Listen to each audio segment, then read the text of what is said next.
यहाँ से स्टार्ट करेंगे। विजन है इसके यहाँ पर टेस्ट नंबर 30 रहेगा, 30 नंबर टेस्ट है, ठीक है। और यहाँ पर फुल लेंथ नंबर टेस्ट जो रहेगा ये 6 नंबर है, 6 नंबर टेस्ट फुल है, राइट। इसमें यहाँ पर जो टॉपिक है हमारे सब्जेक्ट में भारतीय संविधान का, राजनीतिक व्यवस्था, शासन, भूगोल, ठीक है, भारत का इतिहास, अर्थव्यवस्था, सामाजिक विज्ञान, जितना भी यहाँ पर टॉपिक है हमारे सब्जेक्ट होते हैं वो सब लगा करके यहाँ पर पूरा फुल लेंथ यहाँ पर पेपर होता है। और टेस्ट नंबर यहाँ पर 6 है फुल के हिसाब से, और ओवरऑल यहाँ पर 30 नंबर टेस्ट है। स्टार्ट करते हैं। यहाँ पर 29 जो टेस्ट था वो हो चुका था, ठीक है। जहाँ पर बजट और इकोनॉमिक सर्वे जो था उसके यहाँ पर पेपर थे। यहाँ पे स्टार्ट करते हैं क्वेश्चन नंबर 1 से, देखते हैं इसको। क्वेश्चन 1 है, लघु ज्वार जो है निपटाइड्स के संबंध में विचार करना है। लघु ज्वार पूर्णिमा और अमावस्या के चरणों में के दौरान आते हैं। पहला स्टेटमेंट यहाँ से गलत है, क्योंकि यहाँ पर लघु ज्वार जो होते हैं चंद्रमा के प्रथम और तृतीय चतुर्थांश के दौरान आते हैं, और पूर्णिमा की अमावस्या की स्थितियाँ दीर्घ ज्वार से संबंधित हैं। यहाँ सूर्य, पृथ्वी और चंद्रमा सीधी रेखा में संरेखित होते हैं, जैसे यहाँ पर जिसे सिजिकी भी कहा जाता है। पहला गलत होगा। सेकेंड, लघु ज्वार तब आते हैं जब चंद्रमा उपभू पृथ्वी के सबसे निकट स्थिति में होता है। सेकेंड बात भी गलत है, क्योंकि यहाँ पर उपभू जो होता है ये उस बिंदु को संदर्भित करता है जहाँ चंद्रमा अपनी दीर्घ वृत्ताकार कक्षा में पृथ्वी के सबसे निकट होता है। यद्यपि चंद्रमा की दूरी ज्वार की लंबाई जो होती है उसको प्रभावित करती है, लेकिन ये लघु ज्वार की कोई परिभाषित विशेषता नहीं है। लघु ज्वार सूर्य के, पृथ्वी की, चंद्रमा के बीच कोणीय संबंध जो होता है 90 डिग्री द्वारा परिभाषित होता है, इसलिए सेकंड गलत है। तीसरा, लघु ज्वार उच्चतम ज्वारीय रेंज उत्पन्न करता है। तीसरा गलत है, क्योंकि लघु जो ज्वार है सबसे कम ज्वारीय रेंज उत्पन्न करता है, क्योंकि सूर्य और चंद्रमा का गुरुत्वाकर्षण खिंचाव एक दूसरे से लंबवत कार्य करता है, इसलिए वे एक दूसरे के प्रभाव को आंशिक रूप से निष्प्रभावी कर देते हैं। आंसर क्या होगा? तीनों गलत है। 1 2 3 पूछे कौन सा सही नहीं है, तो डी, ठीक है। 1 2 3 तीनों से नहीं है। क्वेश्चन 2 है, निम्नलिखित में से कौन सा वाटरिंग होल का अटैक का सर्वोत्तम वर्णन करता है? आंसर हो जाएगा दूसरे का। वाटरिंग होल अटैक जो है एक लक्षित सोशल इंजीनियरिंग रणनीति है।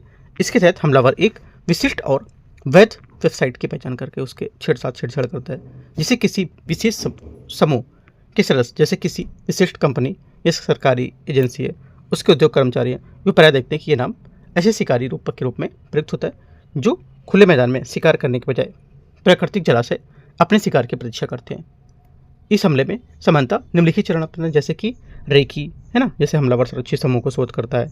जोखिम में डालना, जैसे कि हमलावर इनमें विश्वसनीय साइट को लेकर के वैधता को उठाकर दिखता है। और संक्रमण, जैसे कि लक्षित समूह का कोई यहाँ पर सदस्य उसमें प्रभावित हो जाता है। पहुंच, जैसे कि एक बार डिवाइस संक्रमित हो जाने पर हमलावर डेटा चुरा सकता है। तो ये सब पॉइंट है। आंसर ए करेक्ट होगा। क्वेश्चन 3 है,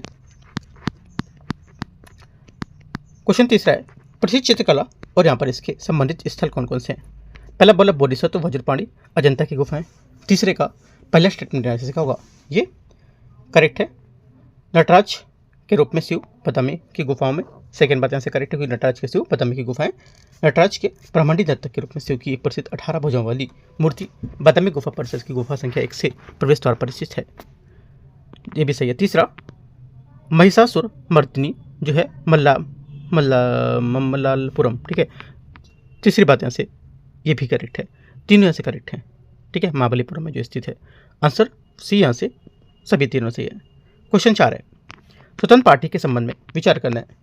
इसने भारत के लिए बाजार आधारित अर्थव्यवस्था का विरोध करते हुए समाजवादी पद्धति पर पुरजोर समर्थन दिया था।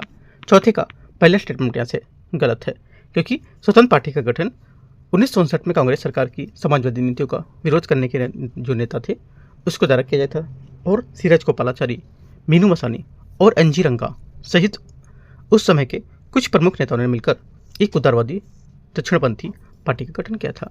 ये पार्टी बाजार आधारित अर्थव्यवस्था और लाइसेंस राज को समाप्त करने की पक्ष थी। पहला गलत है।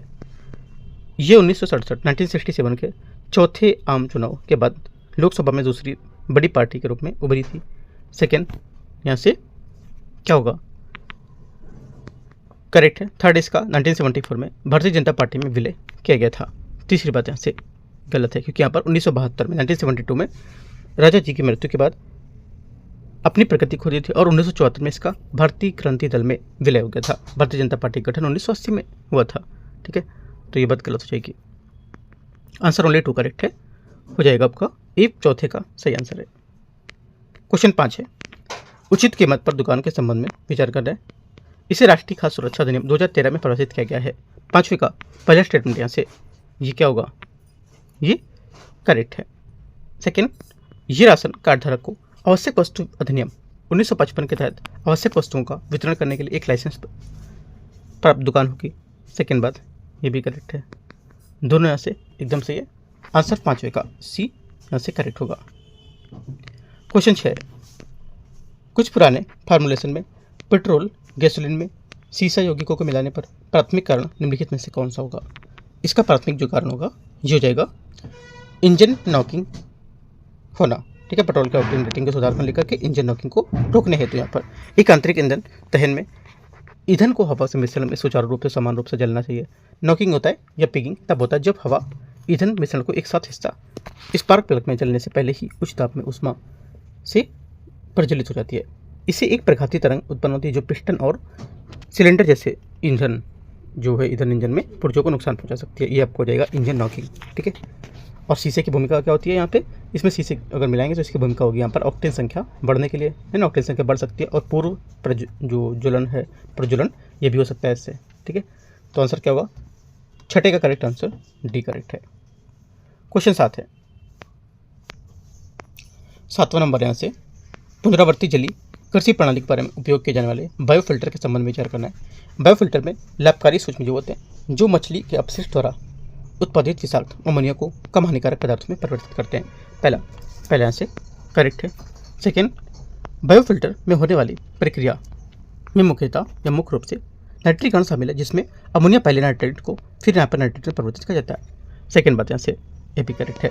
तीसरा यहाँ से मछली के जो चौपापचे हैं और यहाँ पर जो अपशिष्ट उत्पादन है इसको कम करने के लिए बायोफिल्टर का जल में घुलित ऑक्सीजन को हटा देता है। तीसरी बात यहाँ से गलत होगा क्योंकि यहाँ पर जो बायोफिल्टर है ये चौपापचे को कम करने के लिए घुलित ऑक्सीजन को निष्कासित नहीं करता। वस्तुतः नाइट्रीकरण की प्रक्रिया वह भी होती है और जिसका तात्पर्य कि लाभकारी जीवाणु को कार्य करने के लिए वास्तव में ऑक्सीजन के उपभोग की आवश्यकता होती है। ठीक है, आंसर क्या होगा 1, 2, 3 यहाँ से करेक्ट है ए। क्वेश्चन नंबर 7, 8 नंबर हेपेटाइटिस विषाणु के संबंध में विचार करना है। हेपेटाइटिस वायरस संक्रमित व्यक्तियों के सूजन और दीर्घकालिक यकृत क्षति का कारण बनते हैं।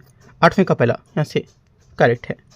सेकेंड, सभी हेपेटाइटिस विषाणुओं के संक्रमण के लिए टीके उपलब्ध हैं। गलत है, मैं पहले मैं क्वेश्चन करा चुका हूँ इस टाइप का स्टेटमेंट, क्योंकि सभी हेपेटाइटिस विषाणुओं के लिए टीके उपलब्ध नहीं है। हेपेटाइटिस ए और हेपेटाइटिस बी के लिए प्रभावी टीके मौजूद हैं। हालांकि यहाँ पर वर्तमान में सी के लिए वैश्विक स्तर पर कोई स्वीकृत टीका उपलब्ध नहीं है। ठीक है, आंसर क्या होगा, गलत हो जाएगा सेकंड नंबर। तीसरा है सभी हेपेटाइटिस विषाणु संक्रमण रक्तदान के माध्यम से फैल सकते हैं। तीसरा गलत है क्योंकि सभी हेपेटाइटिस वायरस रक्त के माध्यम से नहीं फैलते हैं। हेपेटाइटिस बी, सी, डी मुख्य रूप से रक्त जनित होते हैं और रक्तदान या दूषित सुई है इंजेक्शन उससे माध्यम से प्रसारित होते हैं। इसके विपरीत हेपेटाइटिस ए और ई आमतौर पर मलमुख मार्ग से फैलते हैं जिसका मुख्य कारण है कि वे स्वतः दूषित भोजन सेवन से होते ना कि रक्त के माध्यम से। ठीक है, आंसर क्या होगा, तीसरा गलत है, दूसरा गलत है, पहला सही है। Correct answer A. Question number 9 निम्नलिखित पर विचार करना है। राष्ट्रीय प्रयोज्य आय की गणना करने के लिए शेष विश्व के दूसरे देशों से प्राप्त चालू अंतरण को निवल राष्ट्रीय उत्पाद से बाहर रखा गया है। पहला क्या होगा 9वें का यहाँ से स्टेटमेंट गलत है क्योंकि राष्ट्रीय प्रयोज्य आय जो होती है इसके परिप्रेक्ष्य में ये विचार है कि यहाँ पर इसमें जानकारी मिलती है कि घरेलू अर्थव्यवस्था में वस्तुओं की सेवाओं की अधिकतम मात्रा कितनी है। राष्ट्रीय प्रयोज्य आय इक्वल हो जाता है बाजार की कीमतों पर निवल राष्ट्रीय उत्पाद प्लस शेष विश्व के दूसरे देशों से प्राप्त अन्य चालू अंतरण। ठीक है, एनडीआई मतलब राष्ट्रीय प्रयोज्य आय जो होती है इसमें शेष विश्व के दूसरे देशों से प्राप्त चालू अंतरण शामिल होता है। करेक्ट आंसर पहला गलत है का। दूसरा, कर भुगतान में वृद्धि जनता की व्यक्तिगत प्रयोज्य आय घटती है। सेकेंड बात क्या होगी, सेकेंड यहाँ से करेक्ट है क्योंकि यहाँ पर जो कर भुगतान में वृद्धि है इससे जनता की व्यक्तिगत प्रयोज्य आय वो क्या होगी, घटेगी, क्योंकि व्यक्तिगत प्रयोज्य आय इक्वल होता है व्यक्तिगत आय माइनस व्यक्तिगत कर अदायगी माइनस कर अदायगी। ये सब करोगे तो यहाँ से आंसर आ जाएगा। ठीक है, ओनली 2 करेक्ट है, बी आंसर है। क्वेश्चन 10 है निम्नलिखित में कौन सा संस्कृत नाटक नंदों और मौर्यों के बीच संघर्ष का वर्णन करता है तथा चंद्रगुप्त के सिंहासन को सुरक्षित करने में चाणक्य की कूटनीति भूमिका का प्रकाश डालता है। आंसर हो जाएगा 10वें का। करेक्ट आंसर यहाँ से ये मुद्रा राक्षस बी करेक्ट आंसर है इसका। ठीक है, विषाद दत्त कृत मुद्रा राक्षस एक संस्कृत वीरस प्रधान नाटक है जो चाणक्य के चरित्र के माध्यम से राजनीतिक दांव पेचों का अन्वेषण करता है। इसमें यहाँ पर चाणक्य अपदस्थ नंदवंश के जो निष्ठावान मंत्री थे राक्षस, तो अपनी चतुर कूटनीति में मात देकर जो मौर्य साम्राज्य को सुदृढ़ करने का प्रयास करते थे। यह नाटक चंद्रगुप्त के सिंहासन को सुरक्षित करने के लिए चाणक्य द्वारा प्रयुक्त चतुर राजनीतिक रणनीतियों का गुप्तचर केंद्रित थी। आंसर मुद्रा राक्षस इसका सही आंसर होगा। क्वेश्चन 11 है, आईएनए राहत और जांच समिति के संबंध में विचार करना है। इसकी स्थापना मुकदमे के बाद आईएनए कैदियों के पुनर्वास के लिए की गई थी। 11वें का पहला स्टेटमेंट यहाँ से करेक्ट है। सेकंड, इस समिति की स्थापना भारतीय राष्ट्रीय कांग्रेस और मुस्लिम लीग द्वारा संयुक्त रूप से की गई थी। सेकंड बात गलत है, क्योंकि मुस्लिम लीग, हिंदू महासभा और अन्य दलों ने निश्चित रूप से आईएनए के पक्ष का समर्थन किया था और मुकदमे के विरुद्ध सार्वजनिक आंदोलन में सहभागिता की थी, किंतु उन्होंने औपचारिक रूप से कांग्रेस के साथ इस विशिष्ट समिति में से स्थापना नहीं की थी। दूसरा गलत हो जाएगा, ओनली वन करेक्ट है।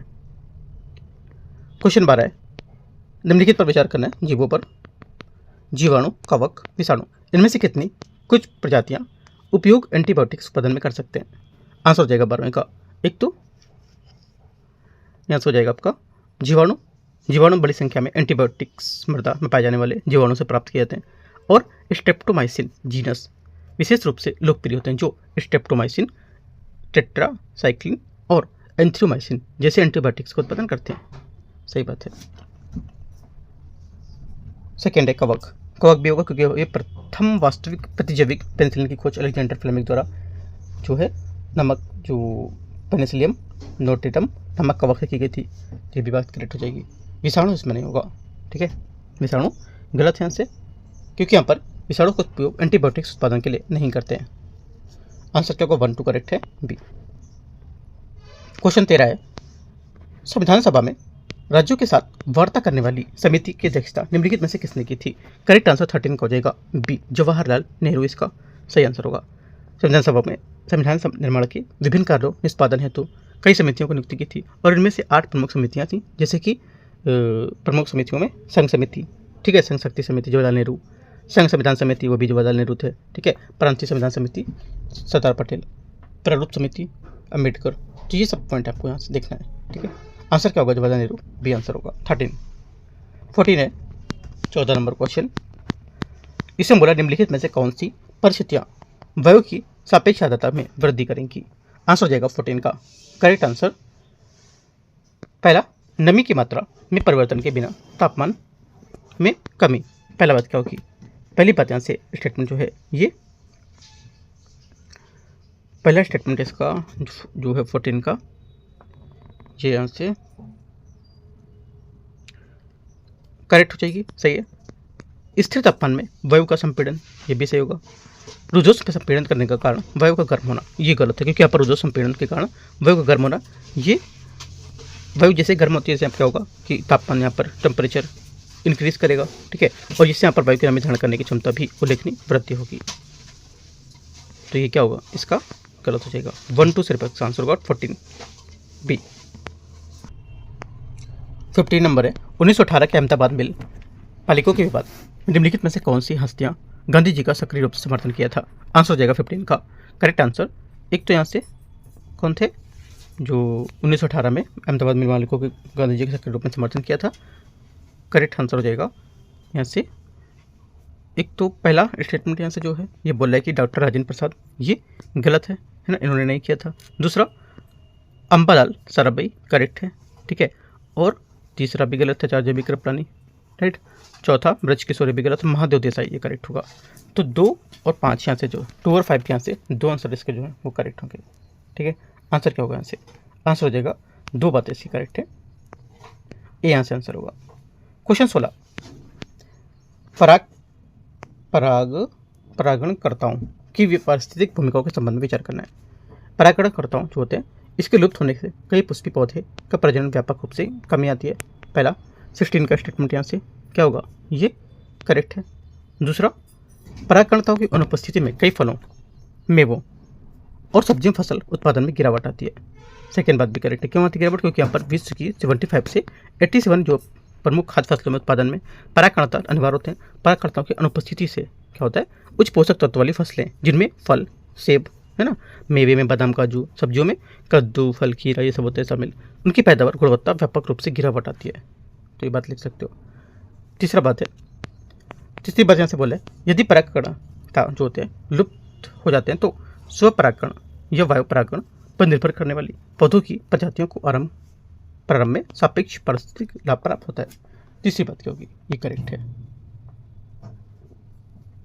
तीनों बातें सही है। आंसर यहाँ से 16 का डी करेक्ट है।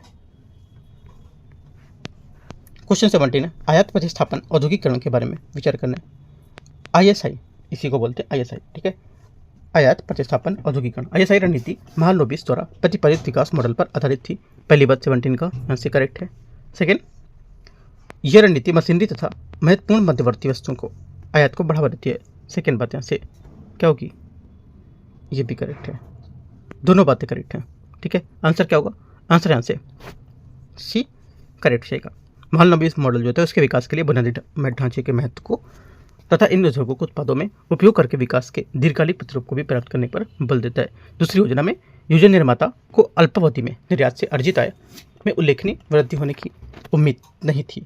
इस अवधि के दौरान कुछ घरेलू तथा व्यापार नीतियाँ निर्यात के जो विरुद्ध थे वो सकारात्मक भेदभाव में योगदान करते थे, किंतु उन्होंने ये स्वीकार किया था कि वर्धित उत्पादन औद्योगिकरण के कुछ आगे बढ़ने के बाद व्यापक निर्यात पर लक्षित होगा, ठीक है। आंसर यहाँ से 1 2 करेक्ट है। क्वेश्चन 18, निम्नलिखित में से कौन सा राज्य पूर्व में केंद्र शासित प्रदेश था।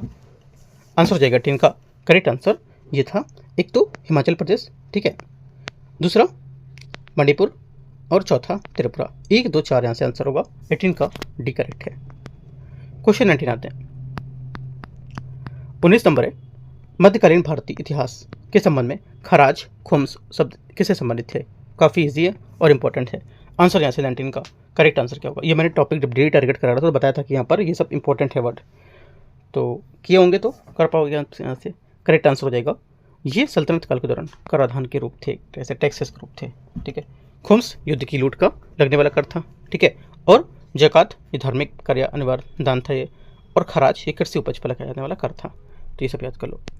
हाल ही में सुर्खियों में रहा मुबारक अल कबीर बंदरगाह निम्नलिखित में से किस देश में स्थित है। करेक्ट आंसर 20 हो जाएगा, ये कुवैत में स्थित है, ठीक है। कुवैत ने मुबारक अल कबीर बंदरगाह के निर्माण के लिए चीन के साथ एक समझौते पर हस्ताक्षर किए हैं, राइट। तो इम्पोर्टेंट है। इसका उद्देश्य क्या था कि क्षेत्रीय व्यापार और परिवहन को बढ़ावा देना और कुवैत के आर्थिक विविधीकरण में योगदान देना और तेल पर इसकी निर्भरता को कम करना होगा। और जेबल अली बंदरगाह, इसमें मीना जेबल अली नाम से भी जाना जाता था, ये दुबई संयुक्त अरब अमीरात में स्थित गहरा समुद्री बंदरगाह होगा, ठीक है। तो पॉइंट नोट कर लो। और यमन के प्रमुख यहाँ पर बंदरगाह हैं जैसे कि अदन बंदरगाह, ठीक है, होदेदा बंदरगाह, मुकल्ला बंदरगाह, ठीक है, सलीफ बंदरगाह और मोखा बंदरगाह, राइट। ये क्वेश्चन 21 है,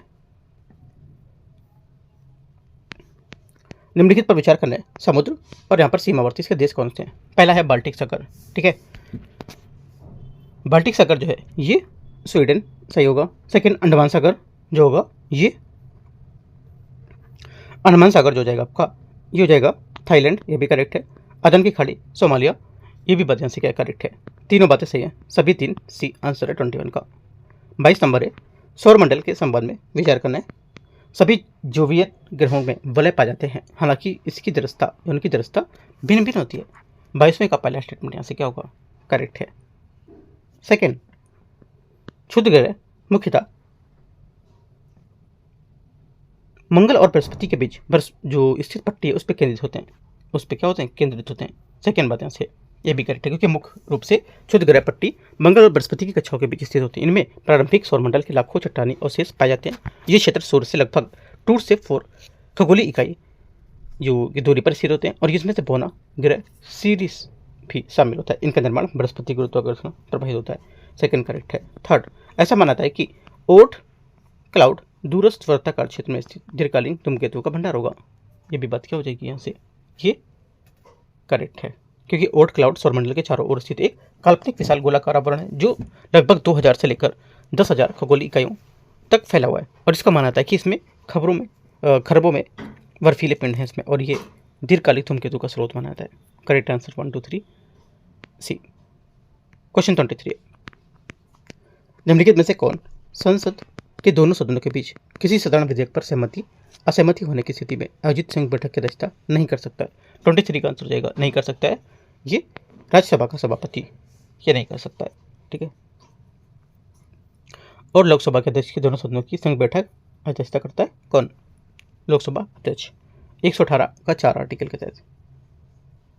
यदि अध्यक्ष अनुपस्थित है तो लोकसभा के उपसभापति की अध्यक्षता करेंगे, उसके बाद राज्यसभा के उपसभापति अध्यक्षता करते हैं। और यह स्पष्ट है कि राज्यसभा के अध्यक्ष संयुक्त बैठक की अध्यक्षता नहीं करते हैं क्योंकि संसद किसी भी सदन के सदस्य नहीं होते हैं वो। आगे आते क्वेश्चन 24 नंबर है, कल्टिवेटेड मीट प्रयोगशाला विकसित किया गया था। ये काफ़ी इंपॉर्टेंट है, ये 2 साल से न्यूज़ में चल रहा है लेकिन अभी यूपीएससी ने क्वेश्चन नहीं पूछा है। ठीक है, कल्टिवेटेड मीट का उत्पादन नियंत्रित प्रयोगशाला में परिस्थिति में पशु कोशिकाओं को विकसित करके किया जाता है जिसमें पशुओं को पाला और उनका वध नहीं किया जाता है। 24 का पहला स्टेटमेंट यहाँ से करेक्ट है। सेकेंड, उत्पादन प्रक्रिया में आमतौर पर मांसपेशियों की कोशिकाओं को विकसित करने के लिए बायोरिएक्टर का उपयोग शामिल होता है। सेकेंड बात, 24 का सेकेंड ये भी करेक्ट हो जाएगा। थर्ड, कल्टिवेटेड मीट का उत्पादन आनुवंशिक रूप से संशोधित पौधों का उपयोग करके किया जाता है ताकि इसका स्वाद जो होता है और बनावट पारंपरिक मांस के समान हो जाए। तीसरी बात यहाँ से गलत होगी क्योंकि कल्टिवेटेड मीट वास्तव में पशु कोशिकाओं से बनाता है, इसलिए यहाँ पर इसमें जिससे आणविक रूप से पारंपरिक मांस के समान ही होगा। इसे पौधों से बने मांस जैसे कि बिनियोड मीट है ना, जो इम्पॉसिबल फूड्स उत्पादन है उससे भ्रमित नहीं किया जाता है, जो मांस के स्वाद को नकल करने के लिए सोया मटर और आनुवंशिक रूप से संशोधित पौधों को लेकर के उपयोग करते हैं। आंसर क्या होगा?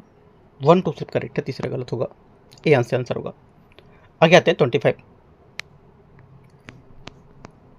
बायोचार के संबंध में विचार करना है। इसका उत्पादन ऑक्सीजन रहित या सीमित ऑक्सीजन वाले वातावरण बायोमास को गर्म करके किया जाता है। 25 का पहला स्टेटमेंट यहाँ से करेक्ट है। सेकेंड है, यह मृदा की उर्वरता को जल धारण क्षमता में सुधार कर सकता है। सेकेंड बात भी करेक्ट है।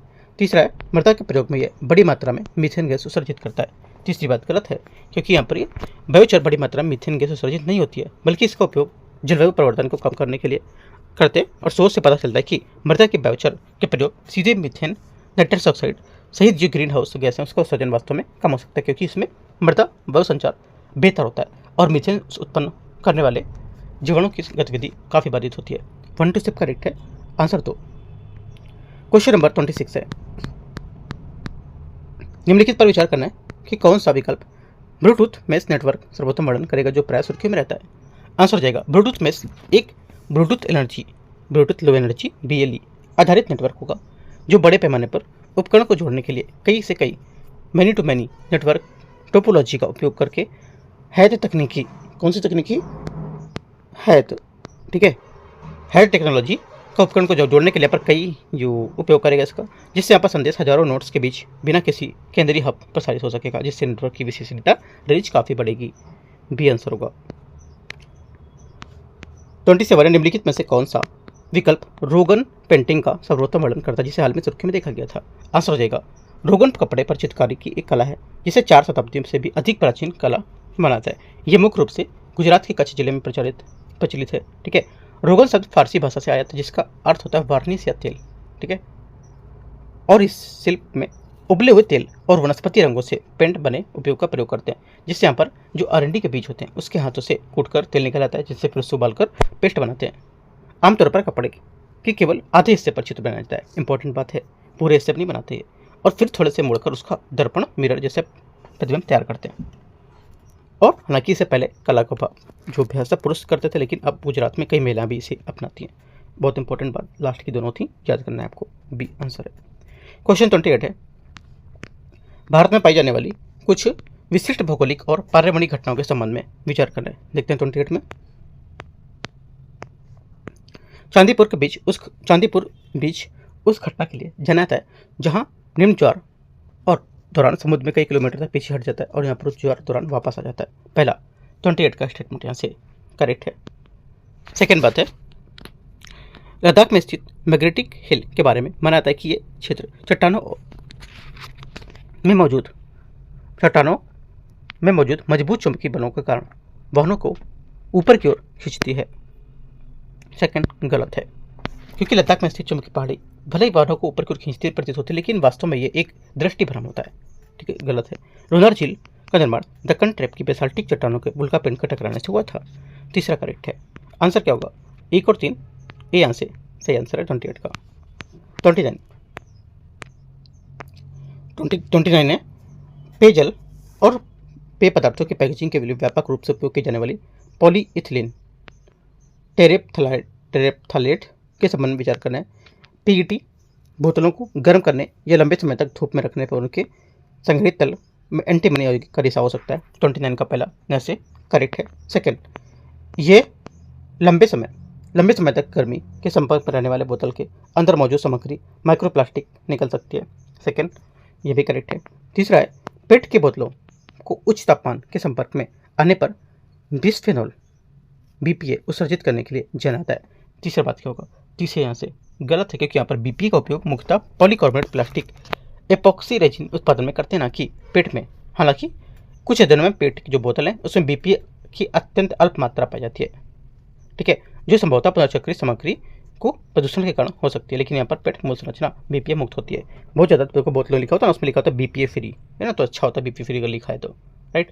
तो आंसर क्या होगा? 1 2 करेक्ट है। ए यहाँ से आंसर होगा। तीसरा क्या होगा? तीसरा गलत है। आगे आते हैं क्वेश्चन 30। निम्नलिखित में से कौन सा अफ्रीकी भ्रंश घाटी की प्लेटों के विभक्त होने का परिणाम नहीं बताता है? आंसर हो जाएगा 30 का करेक्ट आंसर। 3 प्लेटें नमता, नूबियन, अफ्रीकन, ठीक है, और सोमालियन प्लेटें। ठीक है, ये और अरबियन प्लेट जो होती हैं ये विभिन्न गति से पृथक हो रही होती हैं, और इनके अरबियन प्लेट प्रति वर्ष लगभग 1 इंच की दर से अफ्रीका दूर विस्थापित हो रही होती है, जबकि 2 अफ्रीकन प्लेट प्रति वर्ष आधा इंच 0.2 इंच के बीच धीमी गति से पृथक करती हैं। वैज्ञानिकों ने वर्ष 2020 में यह पूर्वानुमान लगाया था कि अफ्रीका धीरे धीरे 2 पृथक भागों में विभाजित हो रहा है, और जिसके कारण एक नवीन महासागर का निर्माण होना, ठीक है, और यद्यपि एक नई तटरेखा की संभावना, परंतु इस प्रक्रिया से अन्य यहाँ पर महत्वपूर्ण परिणाम देखे गए थे, जैसे कि महाद्वीपीय का विभाजन पूर्वी भ्रंश में। ठीक है, ये भूगर्भीय प्रक्रिया में निस्पंदेह जो थी उसको विभाजित कर देगी। तो ऐसे कुछ यहाँ पर पॉइंट देखे गए, तो जो आंसर हो जाएगा 30 का, ये सी यहाँ से करेक्ट होगा। ठीक है, 31 है ओरंगुटान के संबंध में विचार करना है। ओरंगुटान वृक्षों पर रहने वाले विशालकाय वानर जो प्राकृतिक रूप से केवल दक्षिण पूर्व एशिया उष्णकटिबंधीय वर्षावनों में पाए जाते हैं। पहला 31 का पहला स्टेटमेंट क्या होगा? यहाँ से 31 का पहला स्टेटमेंट यहाँ से करेक्ट हो जाएगा, क्योंकि यहाँ पर ओरंगुटान एशिया में पाए जाने वाला एकमात्र विशालकाय कपी है और मुख्यतः वृक्षवासी होते हैं, जिनका अर्थ है कि अपना अधिकांश जीवन वृक्षों पर व्यतीत करना, और वो प्राकृतिक रूप से दक्षिण पूर्व एशिया के सुमात्रा और बर्नियो उष्णकटिबंधीय वर्षावनों में ही पाए जाते हैं।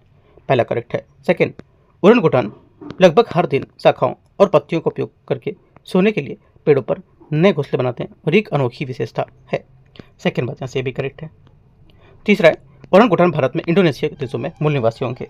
तीसरी बात करते हैं कि ओरंगुटान इस इंडोनेशिया, सुमात्रा और बोर्नियो के मूल निवासी हैं, ये भारत के मूल निवासी नहीं है। उनका प्राकृतिक पर्यावरण बोर्नियो, इंडोनेशिया, मलेशिया द्वारा साझा किया गया था जो, और सुमात्रा इंडोनेशिया द्वीपों तक ही सीमित होगा। 1 2 करेक्ट है। आंसर ए 31 का। 32 32 निम्नलिखित पर विचार करना है। कथन 1, कथन 2, भारत राज्यों का एक संघ है जिसके भीतर राज्यों के अलग अलग होने का अधिकार नहीं है। 32 पहला स्टेटमेंट यहाँ से करेक्ट है, सही है। भारत एक विशेष संघीय प्रणाली है जिसमें केंद्र और राज्य दोनों के लिए एक ही संविधान है। सेकेंड बात गलत है, क्योंकि यहाँ पर केंद्र और राज्य के लिए दोनों के लिए एक ही संविधान है। ये शुद्ध संघीय प्रणाली में और केंद्र राज्य अलग अलग संविधान होते हैं, ये बात गलत हो जाएगा। आंसर क्या होगा? केवल एक करेक्ट है यहाँ से, तो सी।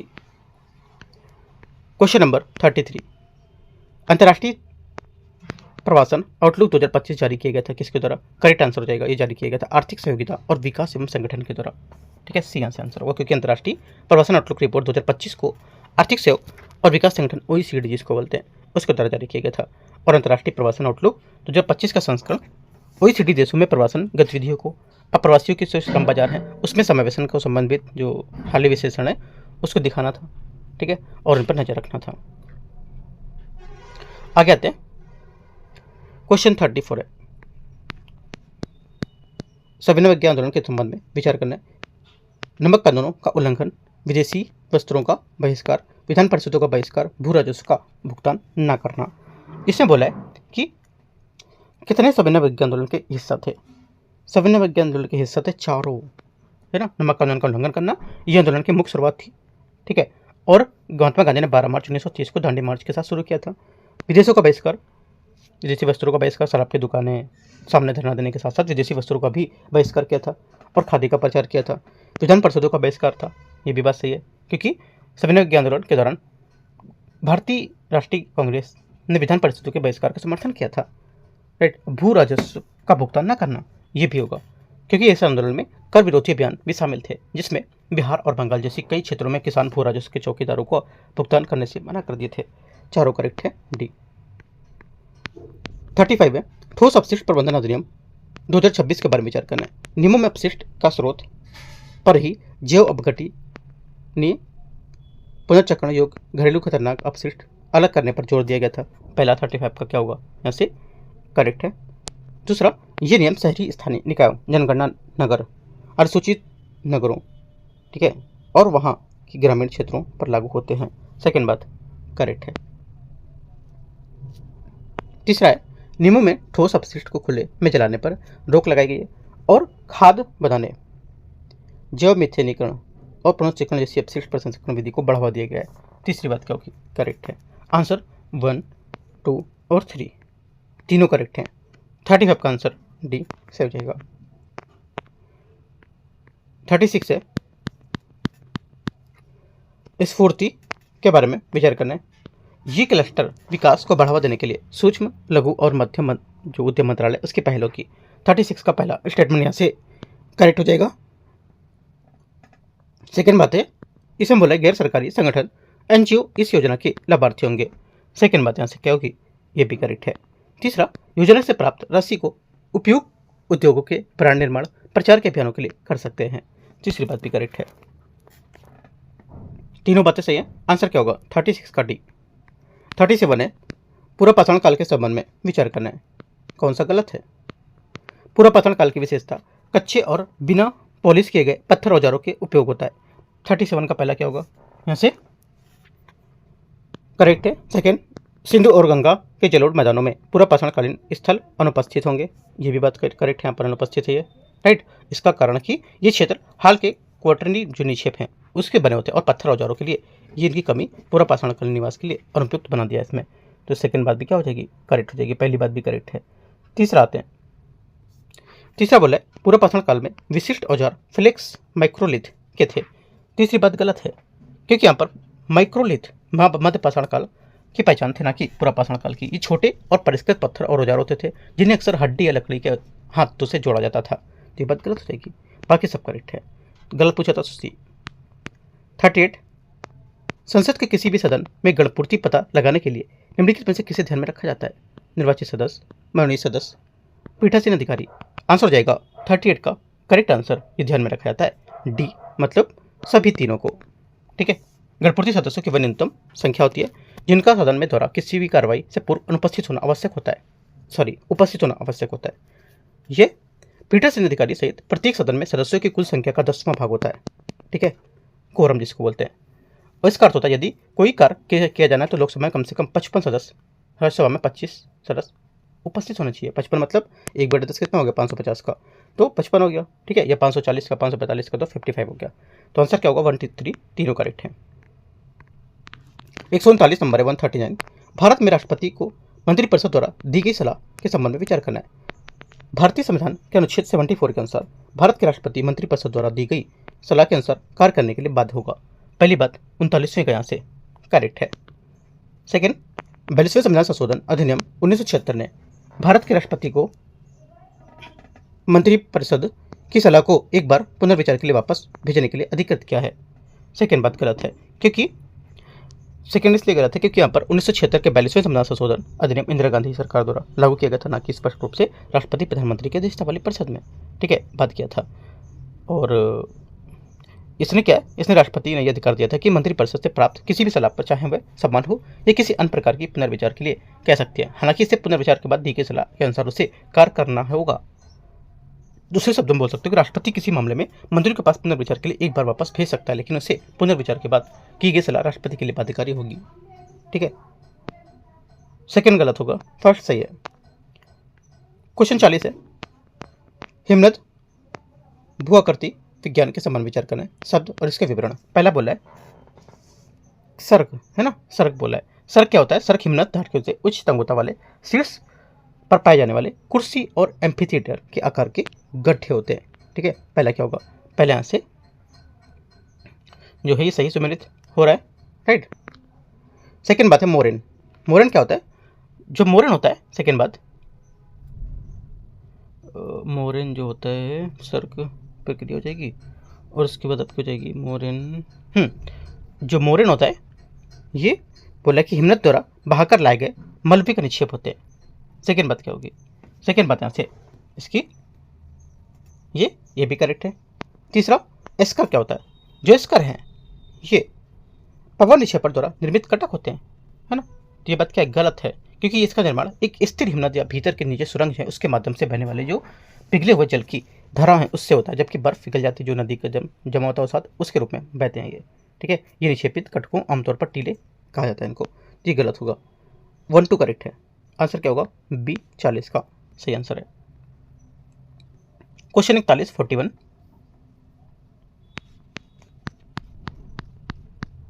वैश्विक दाब पेटियां के बारे में विचार करना है। उपोष्ण और उच्च दाब पेटियों की विशेषता नीचे उतरती हुई वायुराशियां होंगी। पहली बात, 41 का पहला स्टेटमेंट यहां से करेक्ट है। दूसरा, उपध्रुवी निम्न दाब पेटियां गर्म पछुआ पवनों को ठंडी ध्रुवी पवनी जो अवसरण थी उससे जुड़ी होती हैं। सेकेंड बात भी करेक्ट है, क्योंकि यहाँ पर जो उपध्रुवी निम्नदाब पेटियां होती हैं ये गतिक रूप से प्रेरित होती हैं, जहाँ पछुआ पवनें लाई गई अपेक्षाकृत गर्म और नम वायु ध्रुवों से आने वाली ठंडी और सघन पवनों से मिलती हैं। अभिसरण इस क्षेत्र को ध्रुवी वातावरण के नाम से जानते हैं। ठीक है, और गर्म वायु ठंडी वायु से ऊपर उठने के बाद हो जाती है, जिससे यहाँ पर इस दबाव को एक क्षेत्र के बार बार चक्रवाती गतिविधियाँ उत्पन्न होती है। सेकेंड बात भी करेक्ट है, पहला भी सही होगा, दोनों बातें यहाँ से सही है। 41 का आंसर सी करेक्ट है।